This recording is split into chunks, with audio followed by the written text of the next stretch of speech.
जी, हम बात कर रहे हैं वाटर के केमिकल रिएक्शन के हवाले से। आज जो हमारे पास टॉपिक है वो है जी chemical reaction of water with non metal. ये नॉन मेटल जो हमारे पास होती हैं, जब वाटर उनके साथ रिएक्शन करता है तो हमारे पास क्या प्रोडक्ट बनता है, इसी चीज को हम क्या करेंगे जी इस वीडियो के अंदर इलेबोरेट करेंगे। वाटर आप तो जानते हैं कि वाटर का फॉर्मूला होता है जी H2O, इसको रिप्रेजेंट करते हैं। और जो नॉन मेटल्स होती हैं वो यूजुअली गैस फॉर्म के अंदर होती हैं। और अगर पीरियोडिक टेबल के अंदर हम इसको आपको दिखा दें कि जो हमारे पास नॉन मेटल्स होती हैं वो किस फॉर्म के अंदर होती है और कहाँ कहाँ पे उनको हमने प्लेस किया हुआ है, तो यहाँ पे हम पीरियोडिक टेबल ले आए। ठीक है जी, इसके अंदर जो आपको लाइट ब्लू कलर नजर आ रहा है ये सारी की सारी क्या है जी नॉन मेटल है। इसमें हाइड्रोजन भी इंक्लूड है। ठीक है जी, इधर से कार्बन, नाइट्रोजन और इधर से ये तमाम जो गैसेज हैं नोबल गैसेज, यानी 8A ग्रुप, 7 हैलोजन गैसेज हो गई। ठीक है जी, ये सारी की सारी हमारे पास ऑक्सीजन, सल्फर हो गया, ये सारी हमारे पास क्या मौजूद हैं जी नॉन मेटल्स मौजूद हैं। ठीक है जी, इनको यानी हाइड्रोजन को समेत ये सारी की सारी क्या है जी, यहाँ पे मैं लिख देता हूँ, ये हमारे पास नॉन मेटल्स हैं। ठीक है जी, यूजुअली किस फॉर्म के अंदर होती है जी, गैस फॉर्म के अंदर होती है।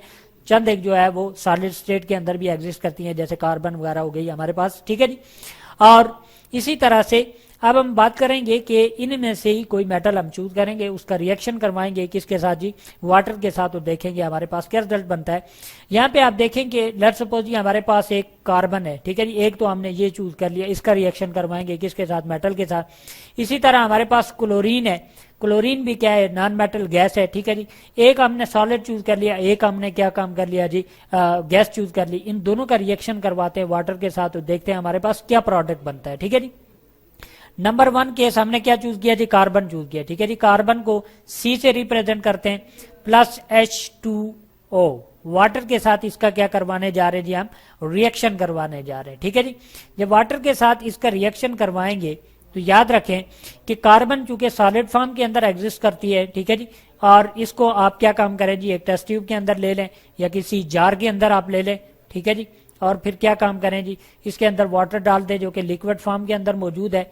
और फिर इनका रिएक्शन करवाने के लिए आपको एक कंडीशन लगानी पड़ेगी, और वो कंडीशन क्या है कि 1000 डिग्री जो है सेल्सियस टेम्परेचर, सेल्सियस किसको रिप्रेजेंट करता है जी, टेम्परेचर को मेजर करने का यूनिट है। ठीक है जी, ये जब आपस में रिएक्ट करते हैं तो इस रिएक्शन के नतीजे में आपके पास दो चीजें बनती हैं, और वो यानी हमारे पास एक कार्बन मोनोऑक्साइड बनता है जिसको हम क्या कहते हैं जी, CO कह देते हैं। ठीक है जी, और इसी के साथ ही क्या बनता है जी, H2 गैस बनता है। ठीक है जी, ये सारा का सारा जो प्रोडक्ट हमारे पास बनता है, ठीक है जी, इस प्रोडक्ट को हम क्या कहते हैं जी, हमारे पास ये यानी एक मिक्सचर बनता है कार्बन मोनोऑक्साइड, जो कि किस फॉर्म में के अंदर एग्जिस्ट करता है जी, ये भी गैस होती है और ये भी क्या होता है जी, H2 भी गैस होती है।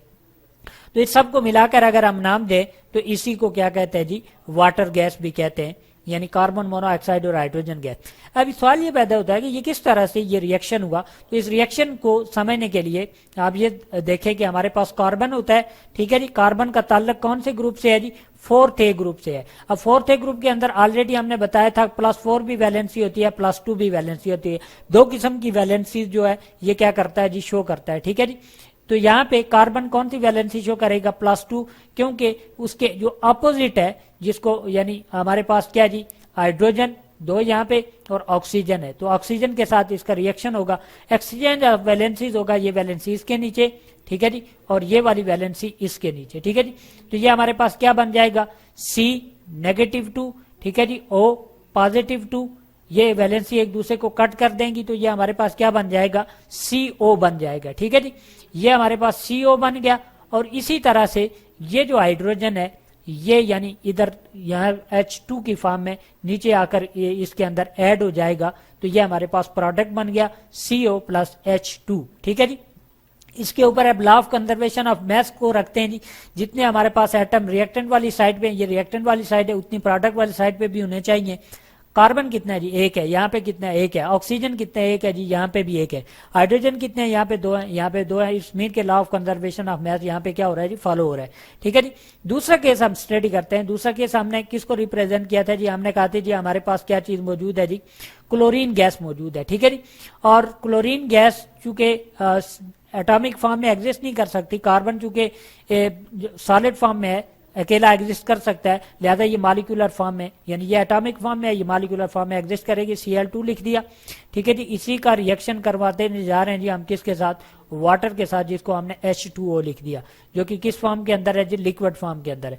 जब इनका रिएक्शन करवाया तो इस रिएक्शन के नतीजे में हमारे पास जो चीज बनी, अब यानी यहाँ पे थोड़ा सा रिप्रेजेंट करना हमारे लिए मुश्किल हो रहा है, ठीक है जी। क्लोरीन और वाटर को हम थोड़ा डाउन करके लिख देते हैं, ठीक है जी, Cl2, ठीक है जी, प्लस हमारे पास क्या है जी, H2O है, ठीक है जी। अब ये रिवर्सेबल केमिकल रिएक्शन है, ये भी ऑलरेडी हम आपको पढ़ा चुके हैं कि जो रिएक्शन दोनों साइड के ऊपर मूव करे उसको क्या कहते हैं जी, रिवर्सेबल रिएक्शन कहते हैं, ठीक है जी। अब ये हमारे पास प्रोडक्ट क्या बनता है, इसके रिएक्शन के नतीजे में HCl बनता है, हाइड्रोक्लोरिक एसिड, प्लस हमारे पास एक और चीज बनती है, ठीक है जी, HClO, ठीक है जी। अब इसको कहते हैं जी हाइपोक्लोरिक एसिड, और ये हमारे पास क्या है जी, हाइड्रोक्लोरिक एसिड। क्लोरीन किस फॉर्म में आपने ली थी जी, यहाँ पे हम इनकी स्टेट मेंशन कर देते हैं जी, गैस फॉर्म के अंदर हमने ली थी।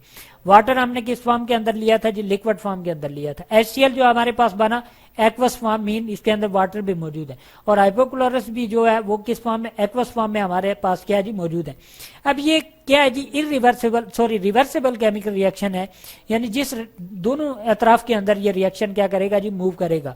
यानी क्लोरीन और वाटर गैस आपस में कंबाइन होकर हाइड्रोक्लोरिक एसिड और हाइपोक्लोरिक एसिड बनाते हैं, जबकि हाइड्रोक्लोरिक एसिड और हाइपोक्लोरिक एसिड जो है वो आपस मिलकर क्या बनाते हैं जी, क्लोरीन और वाटर बनाते हैं, ठीक है जी। अब ये चीज हमारे पास मौजूद है जी। अब इसमें देखें कि ये जो HCl आपके पास बना, ये स्टेबल प्रोडक्ट है, यानी इसको अगर लॉ ऑफ कंजर्वेशन मैथ्स को फॉलो करें, 2 क्लोरीन है, यहाँ पे कितने क्लोरीन है जी, 1 और 2 क्लोरीन है, ठीक है जी।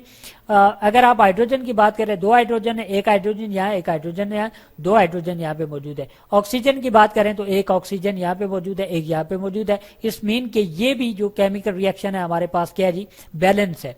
अब होता क्या है कि इसके अंदर फर्दर थोड़ा सा प्रोसेस होता है, ये जो हाइपोक्लोरिक एसिड होता है ये हमारे पास अनस्टेबल होता है, ठीक है जी।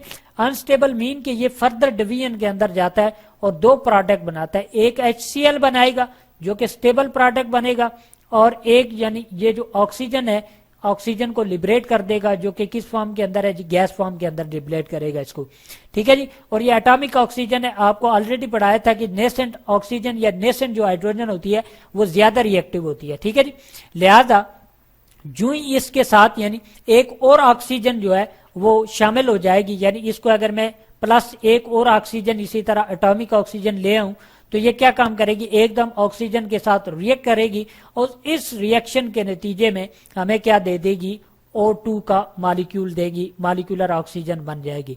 इस तरह से ये हाइपोक्लोरिक एसिड भी बाद में किसके अंदर कन्वर्ट हो जाता है जी, हाइड्रोक्लोरिक एसिड, और ऑक्सीजन गैस ये क्या करता है जी, डोनेट करता है। तो 2 रिएक्शन पड़े, दोनों रिएक्शन के अंदर हमने देखा कि जो नॉन मेटल्स हैं, नॉन मेटल कौन सी है हमारे पास, एक कार्बन नॉन मेटल है, दूसरी हमारे पास क्लोरीन गैस नॉन मेटल है। दोनों ने जब रिएक्शन किया तो रिएक्शन के नतीजे में हमें डिफरेंट प्रोडक्ट दिए, और उनको हमने क्या किया जी, यहाँ पे मेंशन किया।